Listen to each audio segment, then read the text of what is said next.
Scientology could be called, well, you could call it a religion of religions. Howdy everybody, and welcome to the Indie Scientology podcast. I'm your host Andy Nolch, the Space Cowboy, and these are closed-door secret briefings about vital information about Scientology and the world that you need to know. But today's briefing isn't really about Scientology. It is part 5 of my graffiti story, my experience in the justice system story. Because I had a big experience in the justice system, the legal system, the police system, the adult disciplinary system. And I'm into 5 parts now, and sadly it doesn't even look like I'm getting close to finishing this briefing series.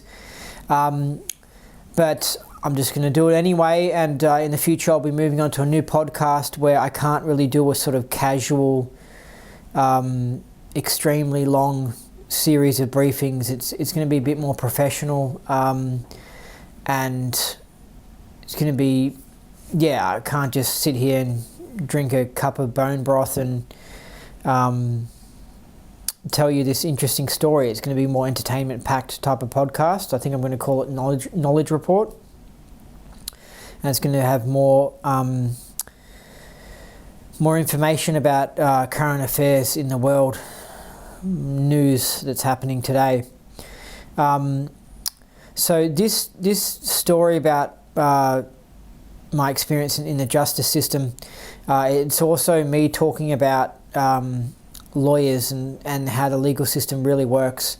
And the reason this is important, because you could learn about pony racing or greyhound racing, or you could learn about painting or chicken farming. I mean, those sort of things aren't that important, but the legal justice system is very important, and I think everyone needs to know about it and how it works and functions, because lawyers run the world and the governments run the world, and they use the justice system to run the world. So if you come against the powers that be, you will get in trouble with the justice system, the legal system. So that's why it's important, because I assume the people listening to these briefings are the more rebel type of person, the sort of person that would, the type of person that just wants to do what they want to do and not have to wear a mask or get a vaccine or,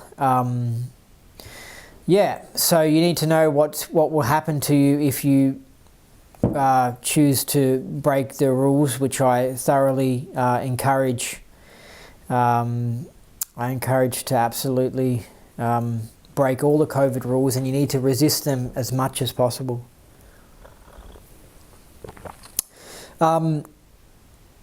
So the legal system, I'll get back onto my story, but I've still got some other points about the legal system to make. But the legal system has caused rules to be everywhere, right? Like you'll see, they probably don't have it as much in America, but definitely in police states like Australia, where we have just a really big law system. And you'll see stuff like in a car park where they'll have like steps, and the strips on the steps will be painted yellow. And that's like a safety thing, and that's because somebody slipped on those steps and sued the people who built the car park and got money from it. And basically a lot of money-hungry lawyers go chasing these injury compensation claims so that they can make money from the payout. And the truth is that it's like the person slipped on the stairs. It's like it's not anyone's fault. Sometimes just shit happens, but lawyers rub their hands together and go, yes, let's find a way to make money. This is why I don't like the legal system, because they just parasite. They don't add anything to the world. They just make things worse. They make all these rules. So you'll go and check into a hotel, and then there'll be a rule, and that will be because of they're worried about getting sued. Or you'll go and do Scientology, and you have to sign all these pages of legal documents in case they get sued, and you have to go and do this, and you have to sign all these things, and it's really caused problems. And in a society like on the island of Bali, for example, they're not a lawyer infiltrated society. They're not a lawyer obsessed society. So you'll find you can go and do things there and you don't have to sign all these waiver documents and safety documents and all this sort of shit. You just go and you hire a car, or you go and you go on a ride, and it's just like things are just a lot easier. You just check into a hotel, you know, you don't have all this crap, and it's lawyers that are causing all these things. So just remember that when you see these signs everywhere and when you hear things that the government are doing that are annoying, it's because some idiot lawyer has caused these things to happen because they keep on suing. That's why as a society, I would put a cap on the amount of lawyers that you're allowed to graduate from university. I would say, nut, we're only having this many in the industry, that's it. We're only having this many judges. And I would, because the lawyer industry and stuff, it's all a part of the government. It only exists because we have a big government. So I would just drain the resources and the size and the numbers and the powers in the government. I'll drain it massively so then we can just be free and happy.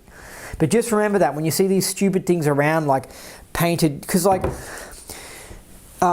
where I go to the shops near here, you walk into the car park and it's not like you can just walk around the car park. They've got like witches hats and like these guiding things and yellow lines and everything, and it's like you're walking into the car park, you must walk this way, and it's all controlled, all because of lawyers and crap like that, and then worried about getting sued. Because if you just walk out into the car park and you get ran over by a car or something like that, then it's like, oh, someone's going to get sued because of that. So then they force you, the way you're walking in a car park, to walk like an idiot. And the people know who put these things in and who work for the shopping centre know that it's bullshit, and they don't care if people break the rules, but they just have it there just in case they get sued. And it's crazy. This sort of stuff wasn't around in the 60s. Okay, because the legal industry has ballooned. The police stations in the 60s had this small amount of staff. They had a little building in the suburb. Now they've got this big, I don't know if population's gotten bigger, but they've just got this big building and heaps of resources, and there's just heaps of lawyers. And nowadays it's like psychology. There's just like the young generation, there's just all these people that are being graduated as psychologists and all these people that are being graduated as lawyers. And it's just a crock of crap. It's just it's just not good. This is why I hate socialism, because it just messes with the whole society. Anyway.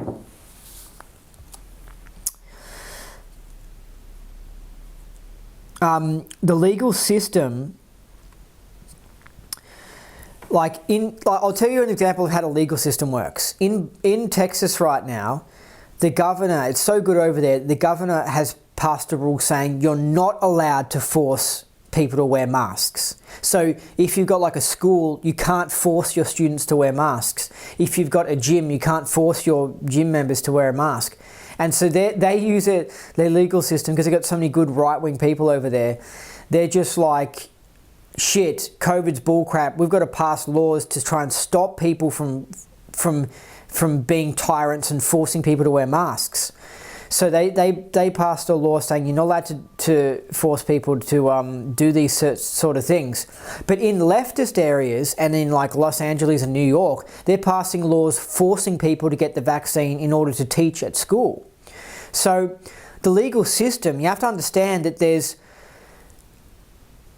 legal system is just whatever the judges are and the people who are in power of your city. It's whatever they decide. So in Melbourne, they're allowed to do all this crazy shit with COVID because the judges are deciding that. You see? So it's not like I think there is a right and wrong, but it's almost like you think that when it comes to the legal system, there is a right and wrong, and all the judges are intelligent and they come to an answer on a certain thing. But at the end of the day, it's just whatever the judge believes in. And if the judge is a right-winger and believes in freedom, then that's what you get in your state. And if you've got a bunch of lefties, like that disgusting old fucking gross, disgusting woman, that Ginsburg judge in America, who's a leftist and feminist and just disgusting, right? And she's like, she was, I don't know if she still is even around or even alive, but she's so old, and they have her as one of the supreme judges in America, one of the top ones, and she's just as geriatric. Of course, any decision, she's going to spew out leftist crap like, yeah, it's okay to still take people's guns, and it's okay to force people to wear masks and stuff, because she's a leftist. So it's just, that's how the legal system works, okay? It's just whatever the judges decide, whatever they believe in that area, you know? And it's like groupthink. So if you're in Melbourne, where there's a lot of leftists, they pressure other people who might not be leftists into being leftist judges, because they create, it's like, this is the thing we're going with, and this is the groupthink, and they pressure people into it. And anyway, the legal system's just disgusting. But just understand that like,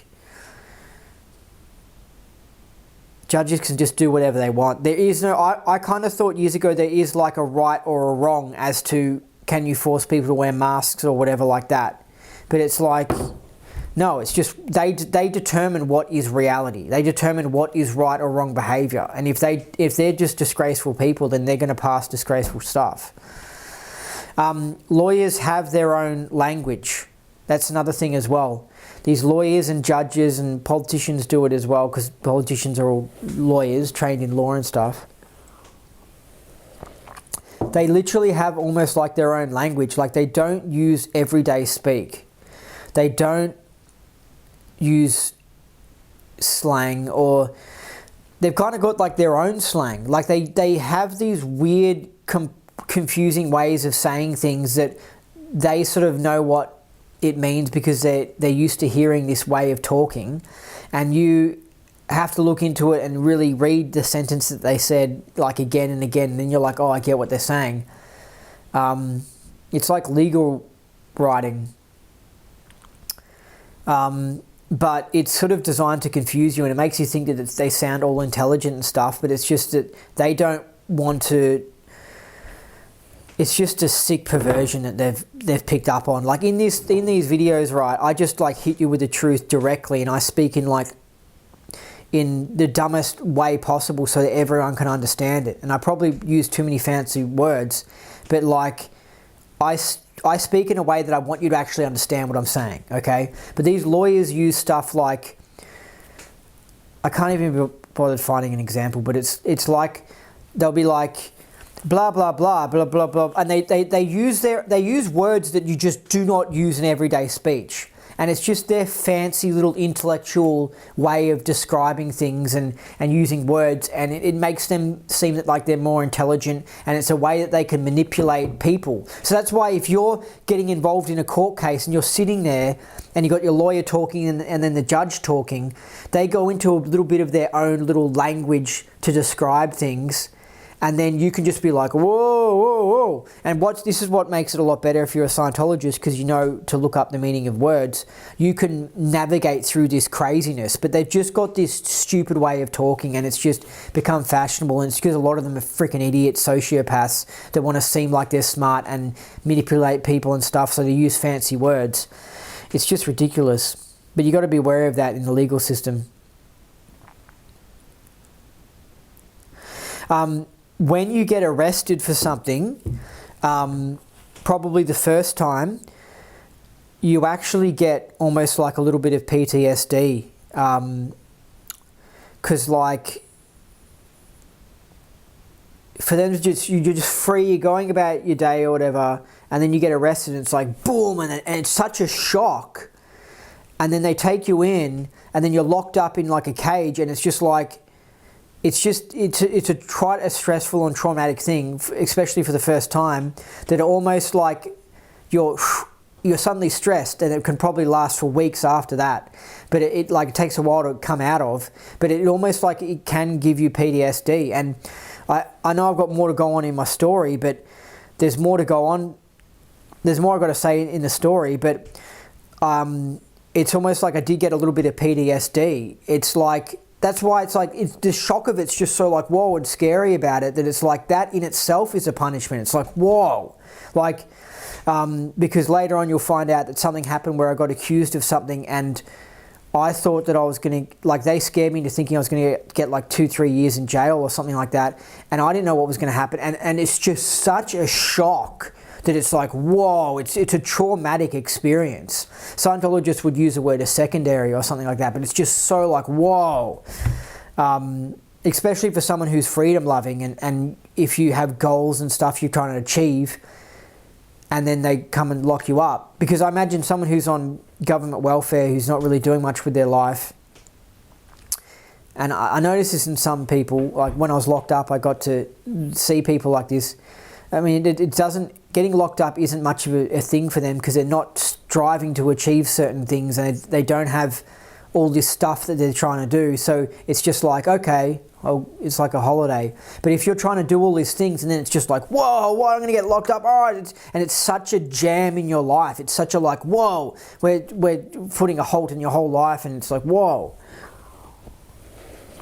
But you honestly do get sort of PTSD. And when they came to my place for the graffiti thing, when they caught me for it, because I'm not going to explain the whole thing, just go back to part 1 of this briefing series to hear the whole story behind it. But they come in the early morning and it's such a shock, and it's like, whoa, and they come in like there's a lot of them, and it's just like, whoa, and it's just, it's really scary. And I remember I was sitting there and I was almost like shaking, and I was like, why the hell am I shaking? I must be cold or something like that. And they're like, no. He goes, no, that's just adrenaline. So, because the copper knew, because when he arrests people or whatever, he knows that people have this adrenaline thing. But it's like, yeah, I was actually like kind of like shaking because you're so like, whoa, what the hell?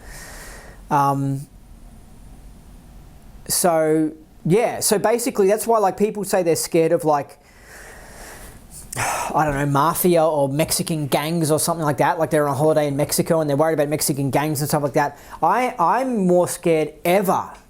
I reckon the most scary thing in the world is the government and the police. I think they are the most scary thing ever because they've got like a whole control system where they can just grab you and lock you up, and then you're locked up and you're stuck. And they own the jails. They've got the police, they've got all the staff and everything. They've got the judges, and they can just take you and lock you up. So to me, that's the scariest people. I mean, they scare me way more than a criminal or anyone. Like that's just like, that's a scary group. Okay? So like, anyway, I just wanted to say that. With my court case, funnily enough, they used some of my Facebook posts in the court case, and I thought that was just silly. Like they used it as evidence because it's just like, I went and did graffiti, like a political sort of graffiti thing and like a sort of prank, and what the hell does my Facebook have to do with it? It has nothing to do with it. But they used stuff I'd put on Facebook as a way to use evidence towards me doing it. And I kind of thought that's kind of interesting because you'd think that you could only enter in the paint that I used, the clothes I wore that day into the court case. But they can also say, oh, look what he posted like a month before it or something like that relates to this. And that's like, they use that as evidence. And I kind of thought that was interesting. But what they really were doing is they weren't really using it for evidence. They were putting it in the court case because they were cherry picking things that made me look bad from my Facebook, and then they entered it into the court case, so they just made me look bad. So it's like, it's kind of, I don't know, I think it's kind of shifty, but that's the sort of stuff they'll do. They'll go through your Facebook or whatever and add in. That's if they really want to wreck you. If they don't care about you, then, you know, if you've just been dealing ecstasy in your suburb, you know, you're not going to get any of this special treatment. This is for political people, but they'll go through your history and they'll just find things to try and present as much arguments to the judge as possible that you're a terrible person or something like that.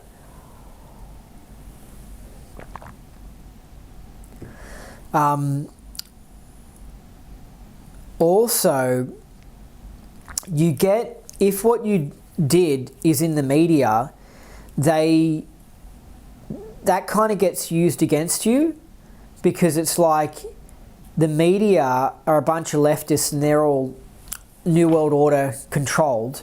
So they spew out a certain agenda. So if they're doing a report on a right-winger, they'll paint the right-winger up as a terrible person. And if that news piece that they did, or like 60 Minutes story or something like that, got real popular, then that affects you and your case, because it's like the judge will see that. Do you know what I mean? And the judge will judge you on that. And what if the judge is like a dyke, right? And then the dyke sees a news report with you saying something about feminism and then take it out of context, and then that doesn't help you. And so even though the judge is looking at the information that's handed up in the paperwork for the court case, the judge has already the night before seen like a news story and stuff like that, and that's affected their decision making. And so basically, L. Ron Hubbard talks about this in Mission Earth. The mainstream media is used as a way to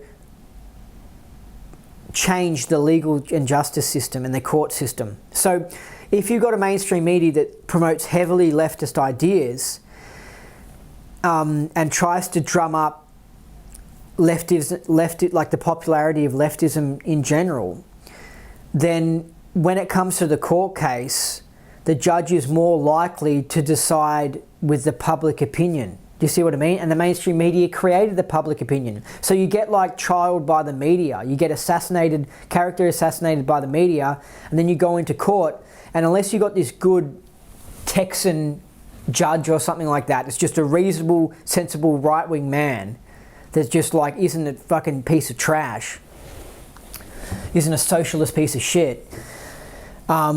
Because I mean, I'm telling you, that's why when you hear people like Rand Paul, like Ted Cruz, it's like Trump, Tony Abbott's all right. You hear them and you're like, oh, it's a breath of fresh air. Someone who's not like talking disgusting lawyer talk, someone who's not twisting the truth, someone who's not being shifty, someone who's just being a reasonable, nice, normal man and who's just saying an opinion. And it's a breath of fresh air. But when you hear people like Biden's deputy, whoever that thing is, they're just full of crap. Like, for example, whoever that Kamala Harris, she was talking about the vaccine, right? Alex Jones was playing this, how she was talking about the vaccine, and this was when Trump was in power, and she goes, hey, if Trump's released his vaccine, I'm not going to take the vaccine. And it's just all this anti-vaccine shit. And other leftist politicians were saying, oh, the vaccines, no, I'm not going to have the vaccine because it's Trump. And then suddenly Trump leaves office, right? Trump had barely anything to do with the vaccine production. Trump leaves office, Biden takes over, and then they're just like, yeah, get the vaccine.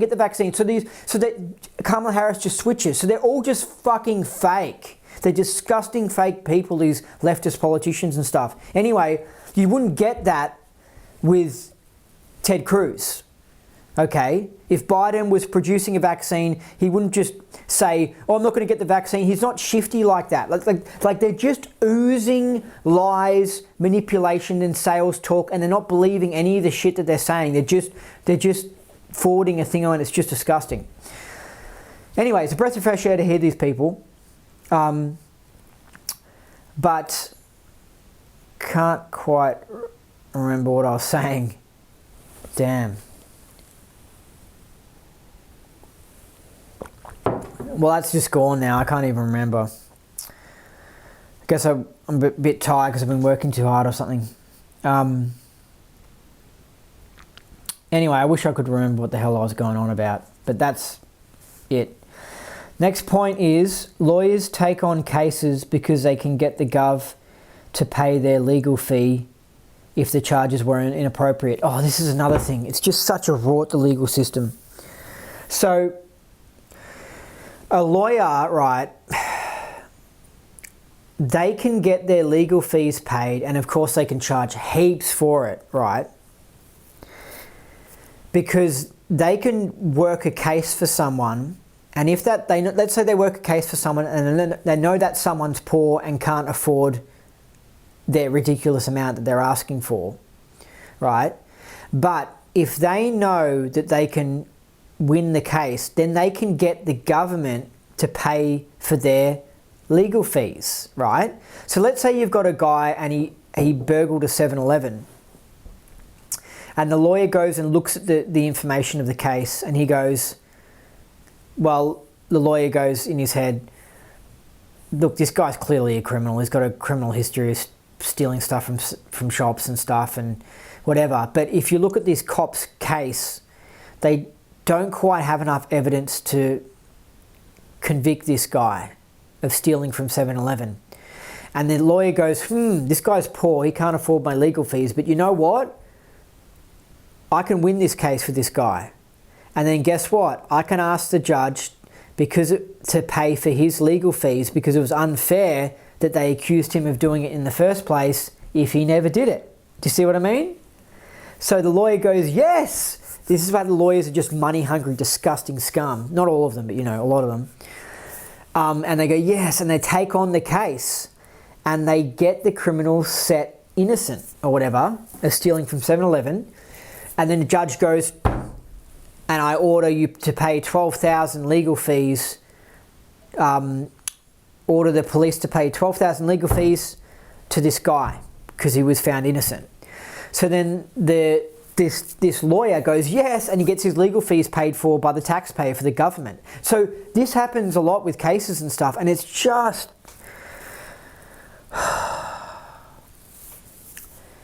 it's just such a rort on the system. And they talk about not having enough money for some things in government or that things in the budget, but they never talk about, oh, we don't have enough money to pay lawyers or to pay judges, and oh, we're going to have to reduce the amount of courtrooms, and there's no talk about that. There's always just an endless amount of money for the legal system because lawyers make the rules. So anyway, I don't know what the budget is, but I imagine they'll cover it up. But I would just hate to think how much the legal system drains the budget of the country. Like, it's just such a parasitic, disgusting industry, and it just drains all this money. And it's like, it's just not worth, when you look at it, it's just not worth the benefit that it does. It's just not worth it. We're better off just not having it. We'll be fine. But of course, they're all socialists, so they want to have a government and controls and rules, and so they've got to have a legal system and all this crap. But that's one thing you'll remember with legal cases. This is how you look at it and you go, but how, if they don't do that much work, if they're not doing backbreaking work or anything, how can they get that much money for like the average price that lawyers get? And this is one of the reasons why, because they're getting their bills paid by the government, and they can do shifties like this and just charge whatever they want. And it's just, whenever you see an industry that's getting a ridiculous amount of money, look into it and you'll find that the reason it's bizarrely making heaps of money is because it's got some sort of racket going on or something, you know?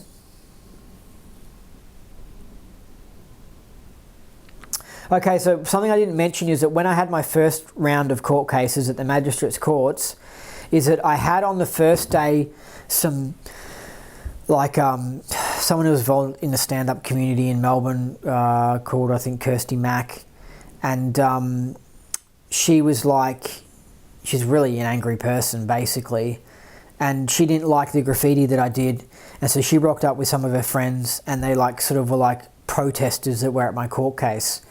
And what happened was that this was the only thing that my dodgy lawyer did that was good. And this is where I knew he was so shifty. Because my dodgy lawyer, like I was saying, he was pretending like he was trying to do a good job. But what he did is he put a lot of attention in what he did. And I'm about to tell you what he did. Because then if I was dumb, I'll get tricked by it. But someone who was dumb would think, oh, that lawyer's trying to help me. And so when he did actually help me, he really exaggerated and really talked about it and did quite a good job of this one thing. So then it appeared that he was working for me, but the truth was that when it came to the courtroom, he just wasn't on my side at all and trying to stuff me up. But what he did was that when he tried to get the security of the courthouse to get the protesters out of the building or something like that. And he, of course, he did the shifty things. Like he said, oh, my client's stressed and my client's worried about getting abused and stuff like that. And that they're making a threat on me. And just typical things that lawyers do where they just twist the facts. And I mean, they were like, this Kirsty Mack chick was like aggressive and she got in my face. But like, anyway, he knew what he had to say to try and get the security to take him away. The security didn't, right? But then what he did was that we postponed the first court case. And I think he came up with this idea. And so what we did is he went to the desk and postponed the date of when the court would be, so we'll have to come back again in a month's time. But then he went to where the few girls were, the protesters, and he said something like, okay, the courtroom is, Andy's case is getting held in this courtroom, and he pointed to it and he let them in, and then they just totally believed him. They didn't know he was screwing them over, because they'd already been waiting like 2 hours at the courthouse, or probably 2.5 hours. I mean, what a drainer. I mean, this is where it's like they obviously had nothing better to do with their lives. Anyway, and so then he led him into the courtroom, and then he turned to me and he said, all right, let's go. And so we just left the courthouse and we just laughed, because we were like, hey. They just sat there for like 20 minutes or 25 minutes and realised that my case wasn't getting held in that courtroom, and they just left pissed off. And it almost kind of didn't... Actually, I don't think it worked out well, because it might have meant the next time I went to the court case, she came back again and she was even more annoyed. But anyway, it was just kind of funny. And of course, he exaggerated, my dodgy lawyer, he exaggerated what he did because it made him... He was trying to make me think that he was trying to help him. But that was the only thing that he actually did to help me, was that that day he did that little stunt that was funny and it screwed them over. So anyway, I thought I'd just say that. And speaking of that, speaking of this Kirsty Mack chick, one of the protesters, I think she drew a dick on my brother's fence, because she'd found my brother had like some business online and had the address online, and she saw the last name and stuff, and a similar like part of Melbourne to where I'm from and stuff, and just connected the dots, but thought I lived there. And so she drew a dick on the fence, and she said drew a dick, and then she put Andy Nolch. So basically it was directed at me, and this was months and months after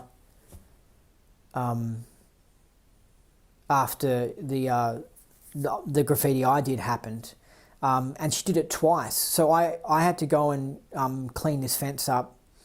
Like I had to spend probably $150 on spray cans to match up the colour of the fence, and I had to do it twice. That's why it was like $150 probably, or it was probably like $100 worth of spray cans or something like that, and having to match up the colour, and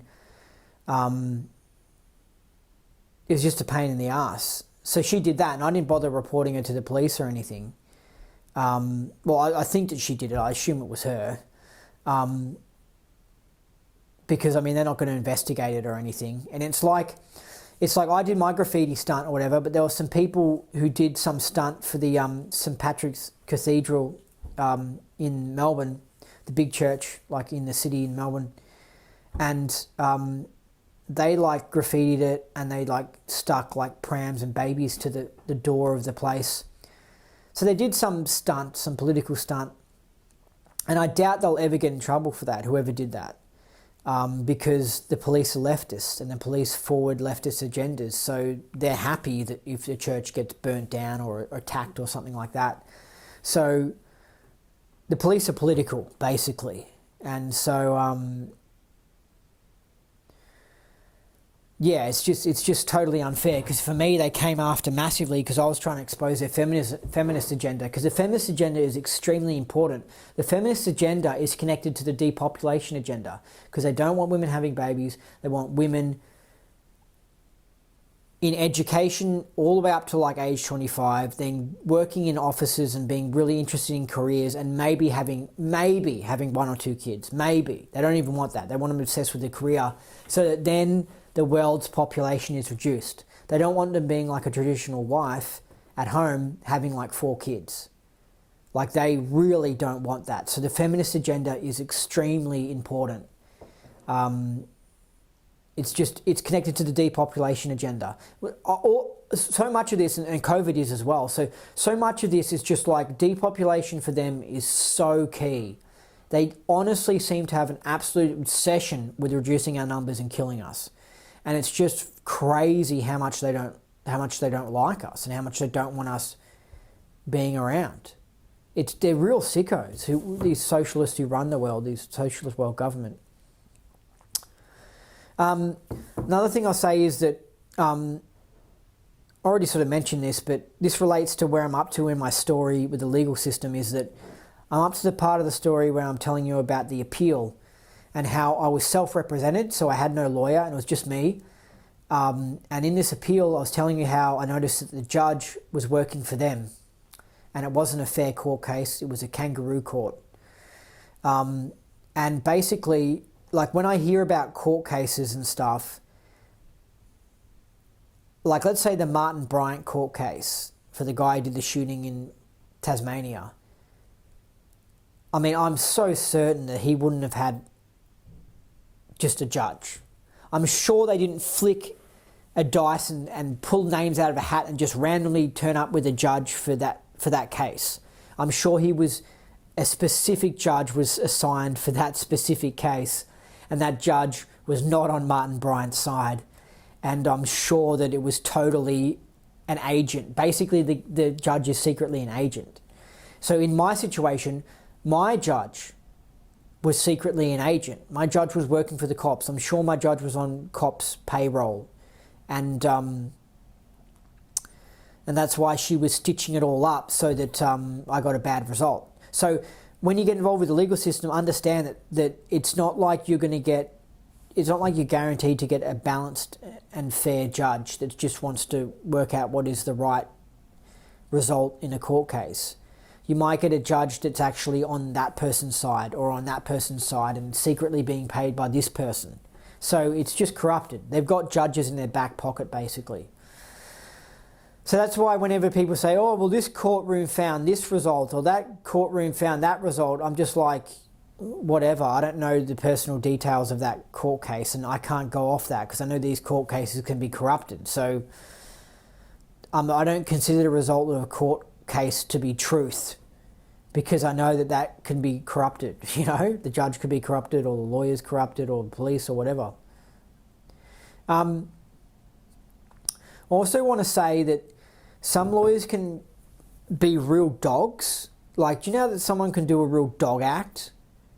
I don't know if where you're from you have that expression, but some people can just sometimes stoop to real lows and just do outrageously rude and inappropriate things and mean things. And that's when you call it like a dog act. And you're like, oh, that's a dog act. That is just dog. That is just, what the hell? That's disgusting. Lawyers can do that because a lot of them tend to be sociopaths and they've sort of learnt this weird way of behaving in life. And that's why you have to be a bit careful about them because sometimes they can just do disgracefully wrong and inappropriate things. A little bit of an example is that one time I did a quote for a lawyer and I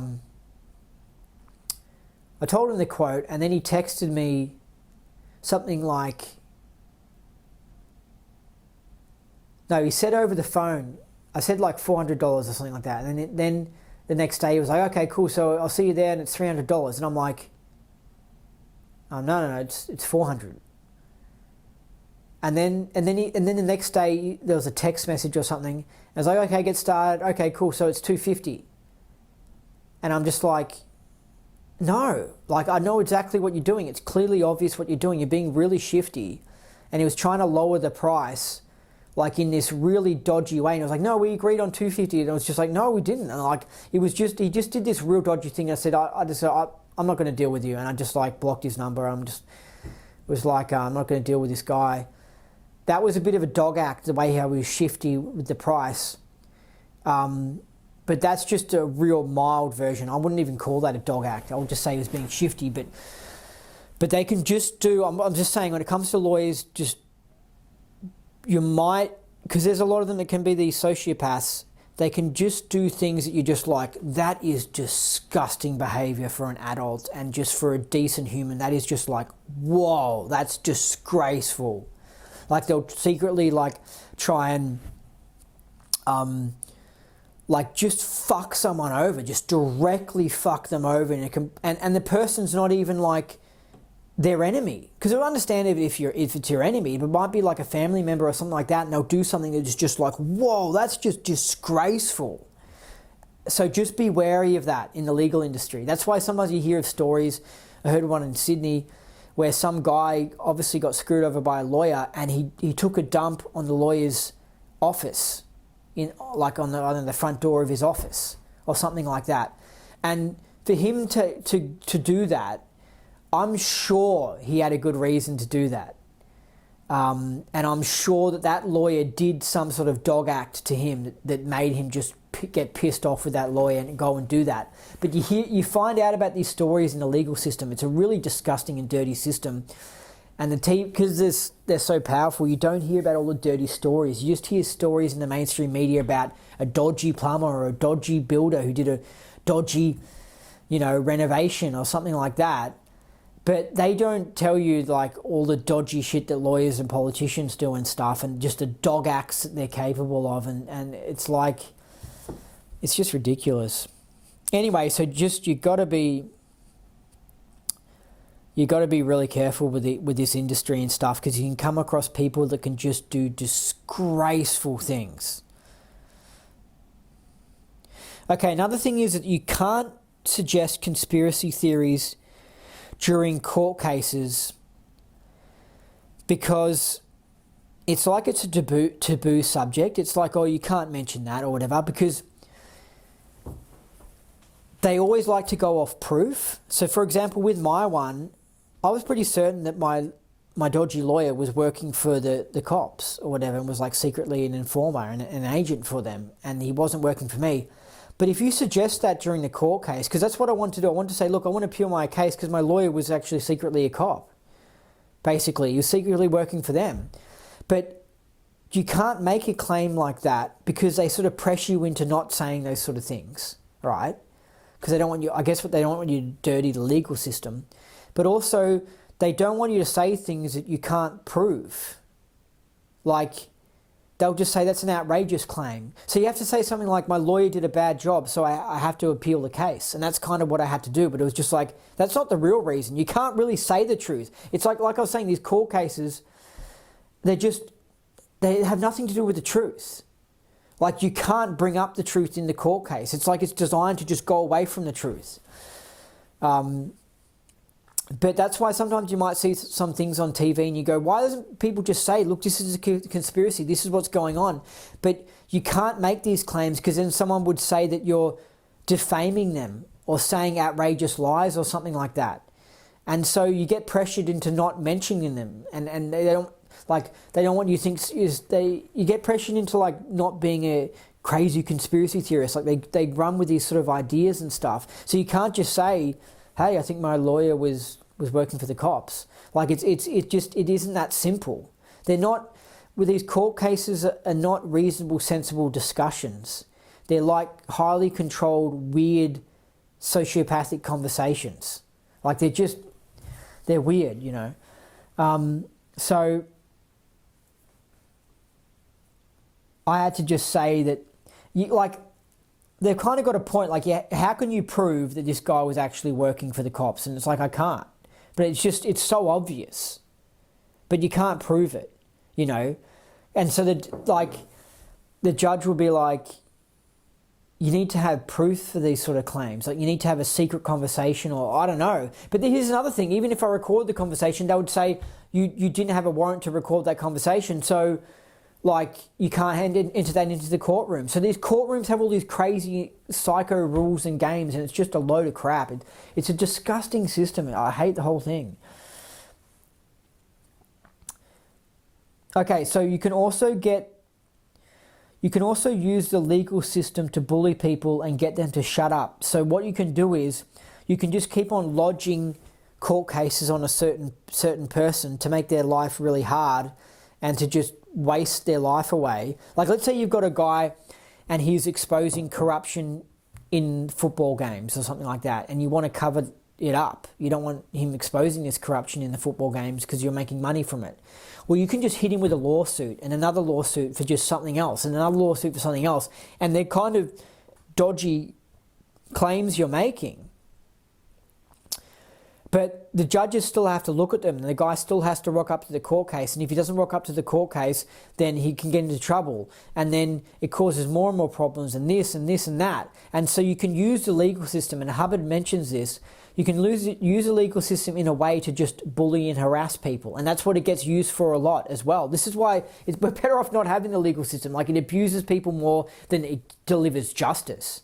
You know, it's like 50% of the time does a good job and delivers justice or whatever. Then another 50% of the time, it like sucks people's money away. It abuses people. It enables corruption. And it's just like, is it worth it? It's just like, no, it's not worth it.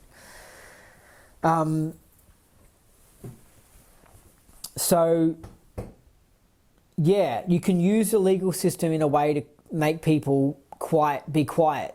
And another way is that if they're like exposing online the truth about some sort of corruption thing, like maybe they're exposing a conspiracy like what I was mentioning before, you can just sue them for defamation and say, oh, this guy's spreading rumors about me, and then you have to go to court over that, and then it's like it opens up a whole can of worms. And so you can use the system to bully people and to make them shut up.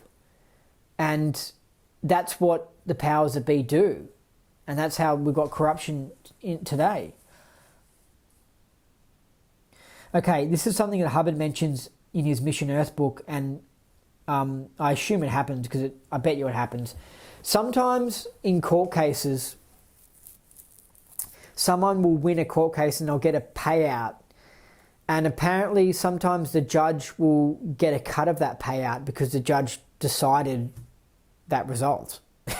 That's how dodgy it is. You see what I mean? So the judge teams up with the person in the court case, one of the sides in the court case, and says, you know, hey, if I give this guy a $1 million payout, he can give me $100,000 bribe or something like that.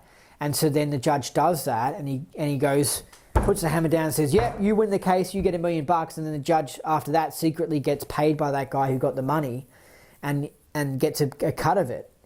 And I mean, these sorts of things won't happen all the time, but I'm just saying, don't be surprised if this happens. And that's why they're all in on it. It's all a theatre production and all a fake courtroom and a dodgy court case. And it's so that someone can get a cut on the court case.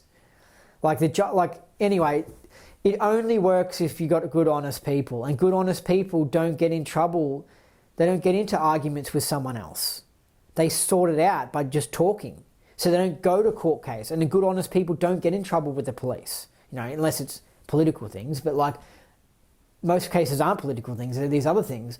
But good, honest people don't get in trouble in general with the police, so they don't find themselves in a court case situation. So the legal system tends to just have all these corrupted people in it. Do you see what I mean? Involved in it. So then, of course, if you've got some corrupted people involved in this little court case, then, of course, shit's going to go wild and it's going to end up being corrupted. Think of it like a game of Monopoly. If you've got good, honest people, they'll play an honest game of Monopoly. But if you've got these shifty people and sociopathic people and stuff and criminals and stuff and parasitic type people playing this game of Monopoly, they're just going to cheat like there's no tomorrow. Like I remember one dude when I was a kid, I mean, he was just a shifty person. And, you know, you play games as a kid and he would just do shifty stuff to try and win the games and stuff. And he was just a shifty person, natively shifty, you know. And so, you know, I know someone who I did like a bet with recently, and he just did a shifty, and it was like a bet over a pizza. We're betting over a lockdown, and I said they're going to lift the lockdown because I could tell. And he goes, no, they're going to continue the lockdown. And I was like, no, they have these things planned, like it seemed like 5 days or 7 days ahead as to what they're going to do in the lockdown. And I was like, look, there was a protest, but it's too close to when they were planning on lifting the lockdown. So they've already got that date for the lockdown lifted. You know what I mean? If it was a week later, maybe they would have had more time, and I could just tell that they were going to continue this lockdown. And so then we made a bet on a pizza, and I just beat him, basically. The lockdown was lifted, you know, and he just came up with some argument saying, oh, I wasn't allowed to have, after they lifted the lockdown, he said that they never lifted the lockdown because I couldn't visit my grandma or some shit. And he was like, you weren't allowed to have visitors. And I'm like, yeah, okay, they kept that visitor rule, but the lockdown was still lifted. Like, kids could still go back to school. I could go back and do my yoga. Like, the lockdown essentially was lifted. They just kept, like, one of the restrictions. But he just was just, he's a shifty person. And so he just had this, he just stuck with it that it was a 50-50 situation. And he didn't want to get me the pizza. And I didn't push it any further because I just knew he was a shifty person. But he's a classic sort of guy that you'll come across in the legal system where they're just shifty people. They're naturally just shifty people. He's a bit sociopathic, and he's got the high IQ. And for some strange reason, people with really high IQs that gravitate towards law, they tend to be sociopathic and they just do shifty shit. So these guys are in the courtroom, they're playing the Monopoly game. Do you think they're going to be honest and fair? They're just naturally shifty. They're not going to sit there and say, okay, I was wrong with that bet and pay out with the pizza. They just don't operate that way. Whereas I would be like, if I was wrong, I'll just go, okay, yeah, you beat me, okay, fair enough, I'll pay out, I'll buy you the pizza, you know? But some people are just naturally, I don't know, they're just naturally shifty. They just cannot accept losing, or they have to be right, or something like that. And they're the sort of people you come across in the legal system. So that's why it's bound to get corrupted when you've got those sort of personalities involved. These judges and lawyers are also quite fake in the way they speak. Like they put on a very social and public and polite sort of personality, but they're not real people. They're not real. They're not in their own vein. In the Scientology words, they're not in their own valence. They're like in this like fake sort of professional personality thing. So it's kind of, that's where it's hard to deal with. And that's where I mentioned earlier when they talk their legal talk, and you sometimes are just like, it's like they've got their own language. That's kind of where it's almost like they've got their own language, because they're in like this fake personality of like this professional person, and they speak in a certain way, and it's crazy. Because I know this because I had some guy call me for work, and the way he spoke, I was like, this guy's so got to be a lawyer. Because you get someone who's like real and a real honest person, they're like, hey, you know, blah, blah, blah, blah, blah, blah, blah, blah, blah. They're not like fake, but someone who's like a lawyer's like, hello, I am looking for blah, blah. And like they've just got this weird professionalness, and they're stuck in some weird sort of personality, and that's what these lawyers are in. And they're just weirdos. They are just weirdos. And that's what you can come across in this industry, these people that just talk weirdly and stuff.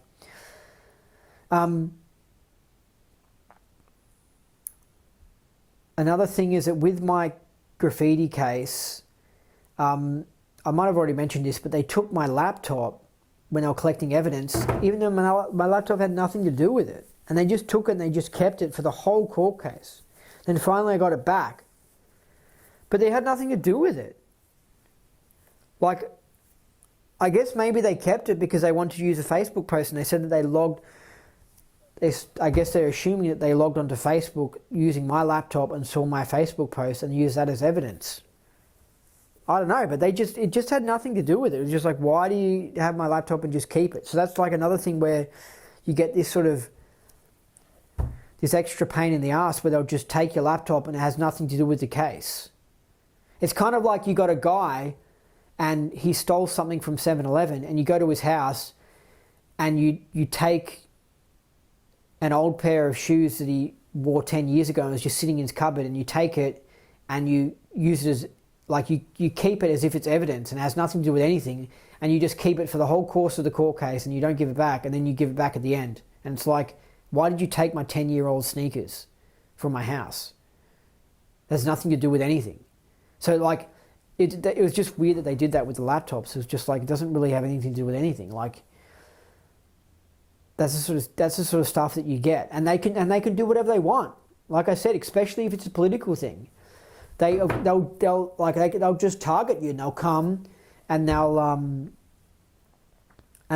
probably take extra things just to make your life hard. Like if you're a right winger, and they're doing it, you got an intelligence agency that's picking on you.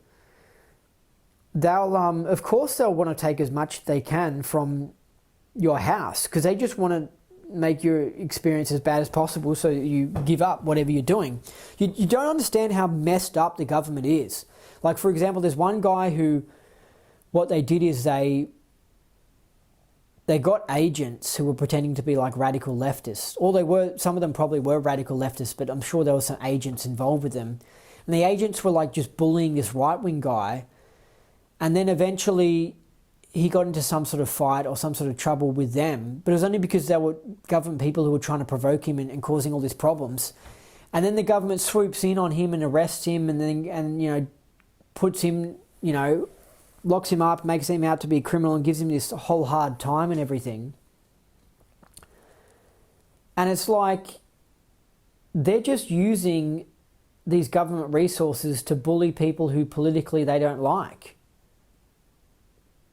That's why these leftists are so messed up, because they're so corrupt.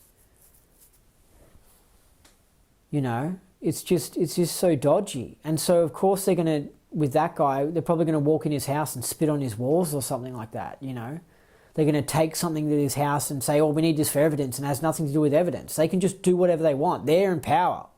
They can just walk all over you. They don't, especially if they're picking on a right winger, they intentionally want to give the guy as hard a time as possible. But they'll set him up.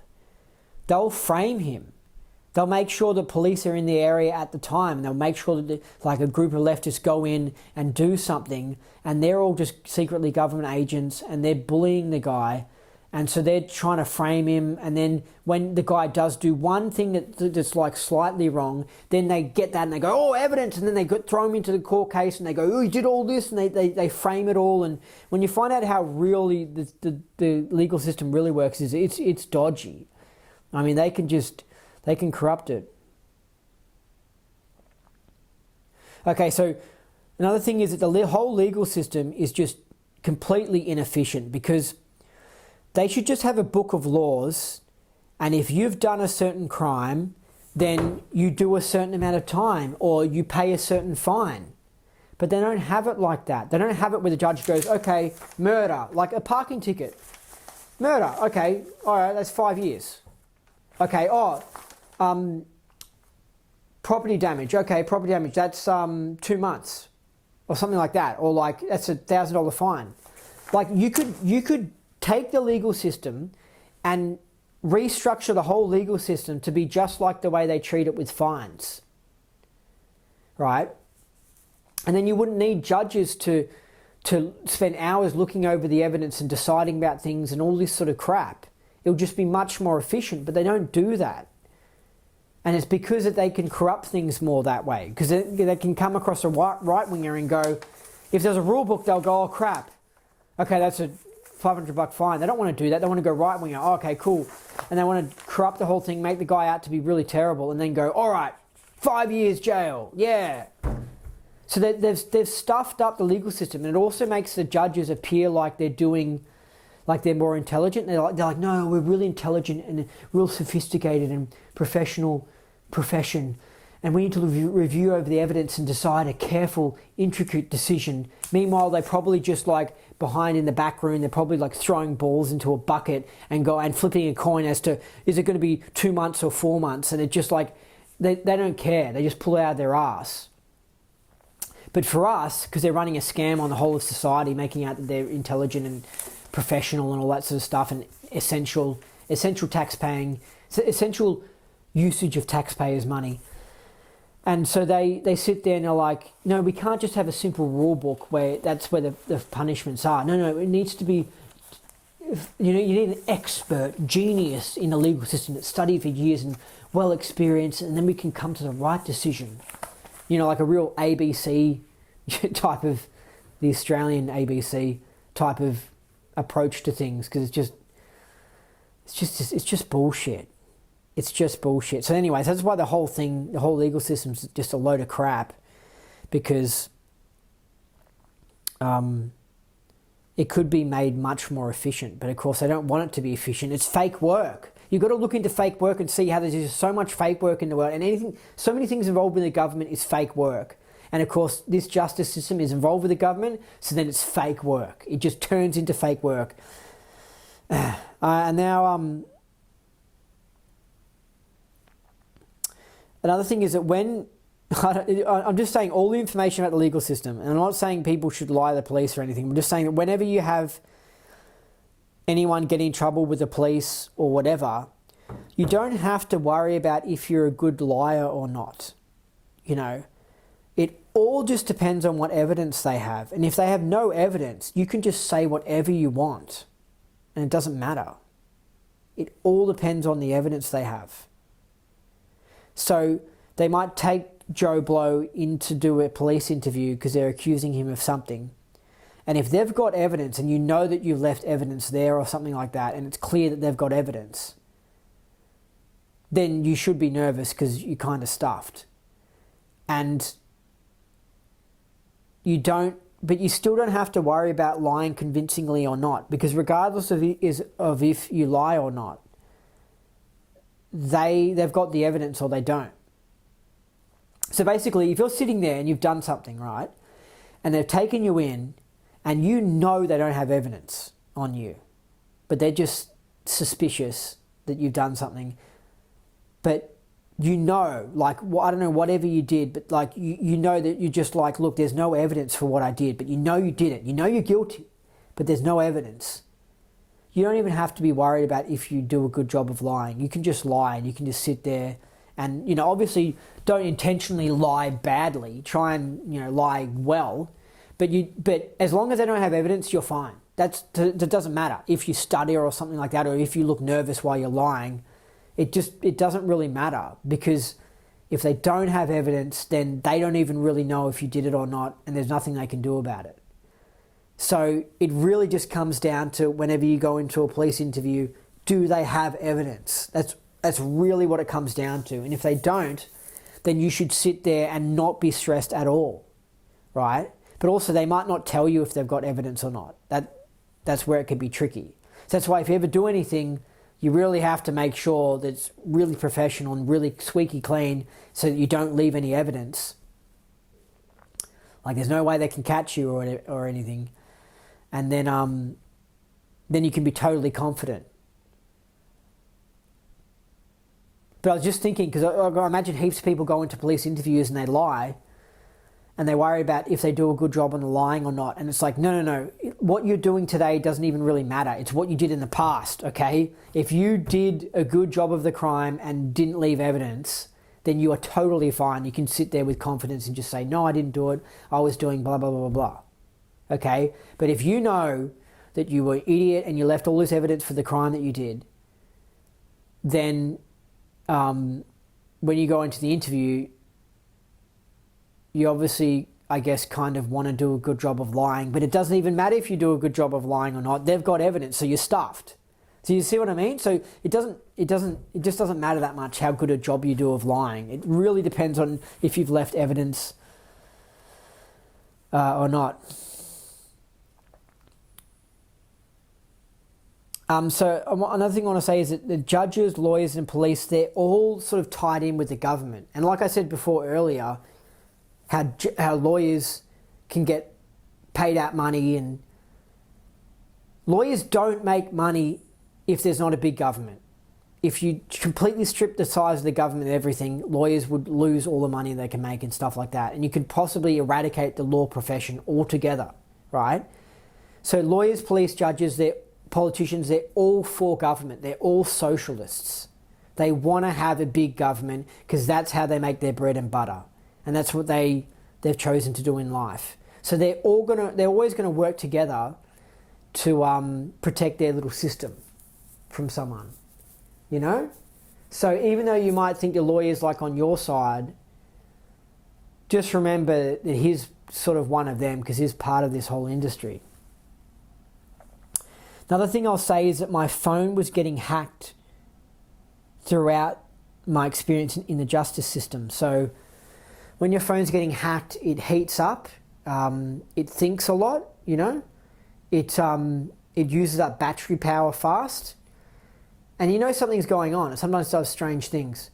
So those sorts of things were going on. So basically the secret police were monitoring my phone and my activity prior to the court case, I guess to find out what was what I was planning on doing for the court case.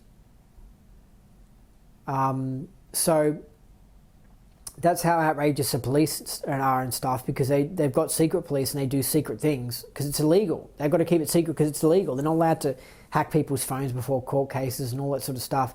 But they were doing that, and they've got the technology to do that. So if you ever get involved with the legal system, beware if it's a case where you've got the secret police on your back, not just a nothing case, but some sort of special sort of thing, then they might hack your phone and be monitoring it before the court case. For example, let's say Donald Trump has a court case coming up for the Capitol riots or something like that. 100% all his phones will be monitored.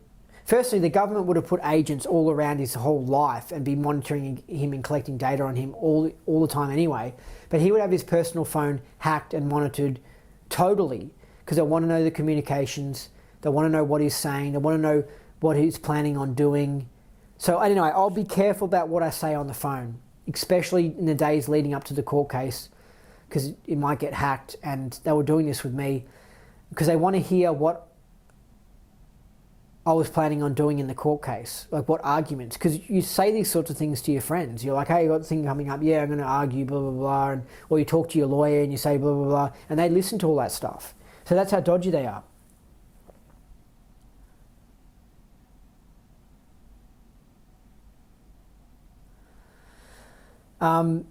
Anyway, that's about it.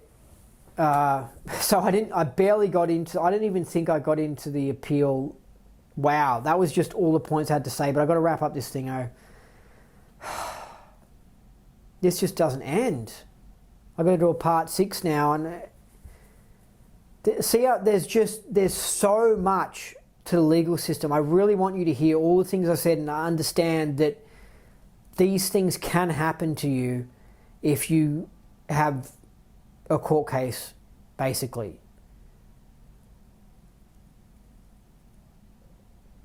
Anyway, and it's just they determine the truth and that sort of stuff. Like, for example, with forcing people to get vaccines,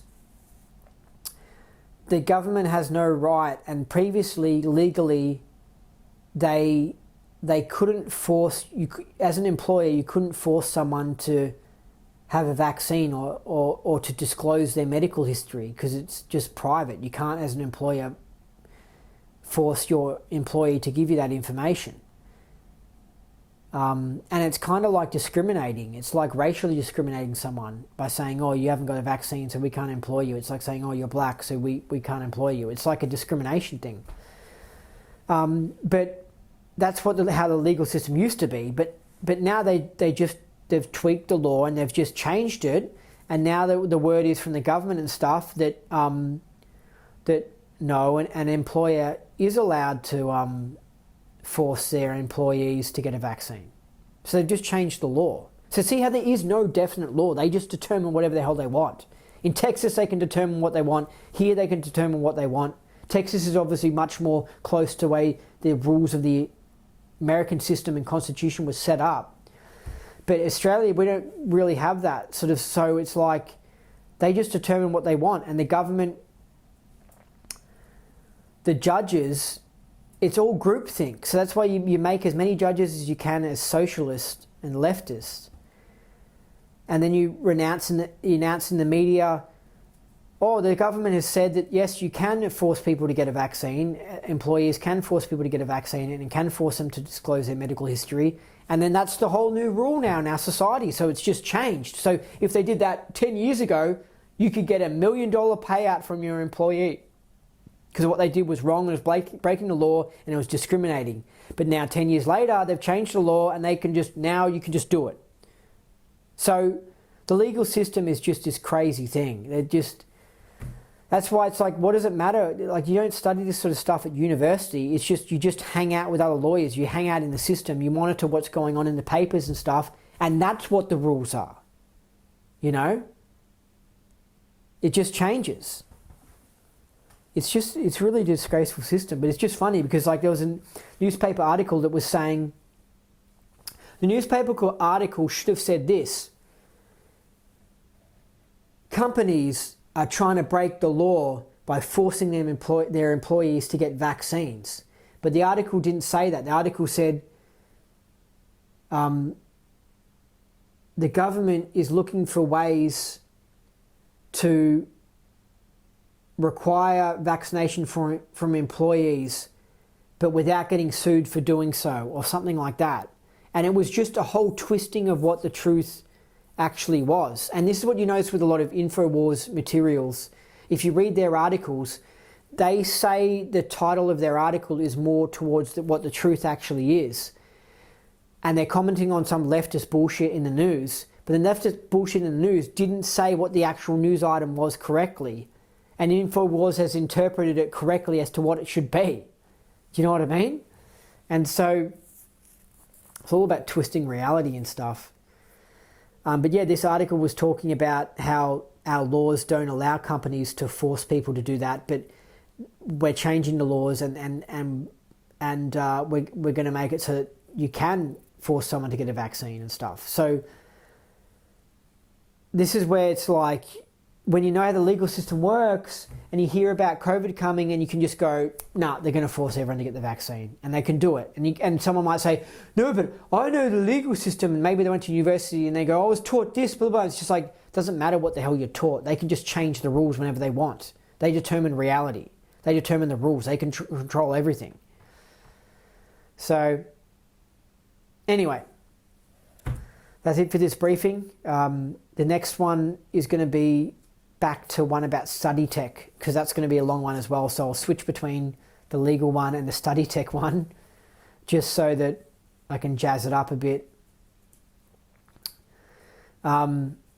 So I've been your host, Andy Nolch, the Space Cowboy. You've been listening to the Indie Scientology podcast. So remember, what you thought was impossible is possible.